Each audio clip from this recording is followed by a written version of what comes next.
Hey everyone, this is Sean from Chegg. I'm here at the New North Mead Basic School with two of the head organizers of the Grassroots Soccer program, Grace and David. So guys, one of the things I noticed was you do HIV education very early on with these students. Why do you feel it's so important to start at such a young age to inform them about the HIV virus? I think for the most part, in terms of sexual debut here, it's quite early. There have been recent reports that some young people have sex as early as 11. So for us, it's quite important that they know information about HIV prevention quite early on.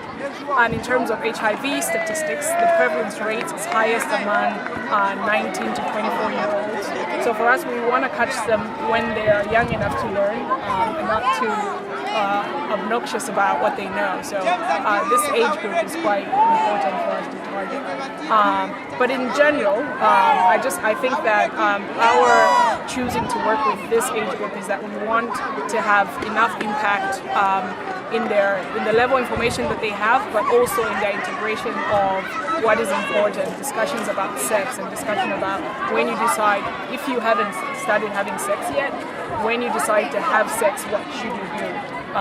If you don't want to have sex, why shouldn't you have sex? So having that discussion early on is important rather than waiting until someone's 18 and probably they're already doing it and they have no idea what to do. So it's really important that this happens, this discussion, this knowledge happens at this level.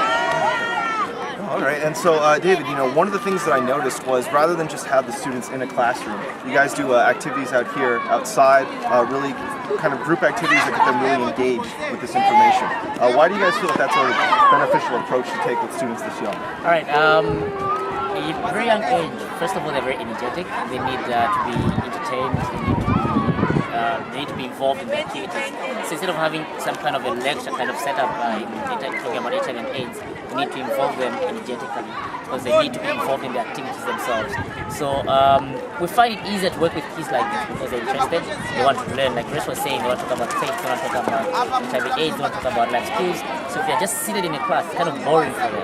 So you're sitting on the energy. You need to use the energy, bring out the life, bring out the fun part of it. That's why we do activities like this. So as they are having fun, we're also giving them the information about HIV/AIDS prevention and awareness. Because, just to add on, a lot of our program is done on a voluntary basis. So these kids, this is after class, so they have every right to go back home, but they stay because they have fun. And I think that's the core of our program, and that's what we want to maintain, having that fun factor, so that they can keep coming, but at the same time they're going to learn something with the fun games that they're playing. So. And just to wrap things up, I'm curious, so how do you feel educating the students at this young of an age is really setting them up for a successful, healthy life as adults? First of all, this name of the organization is Grassroots Soccer, so starting with the grassroots. So when you start working with the kids while they're still young, they live on with the information. You can pass on the information to the older generation, you can also pass on the information to the younger generation. Just like they're in the middle of the generation hierarchy. So with them as they are growing, they're going on with the information as they get older. 3 years down the line from now, most of them are 12 right now, they'll be 15.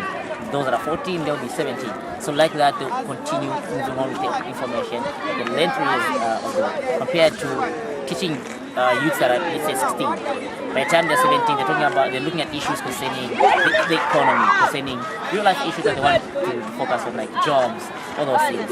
And then if they do not go through this program, they're likely to engage in illicit behavior activities that they might endanger their lives. All right, well, Grace, David, thank you very much for speaking with me. You guys are doing some excellent work here, and I wish you guys the best of success in the future.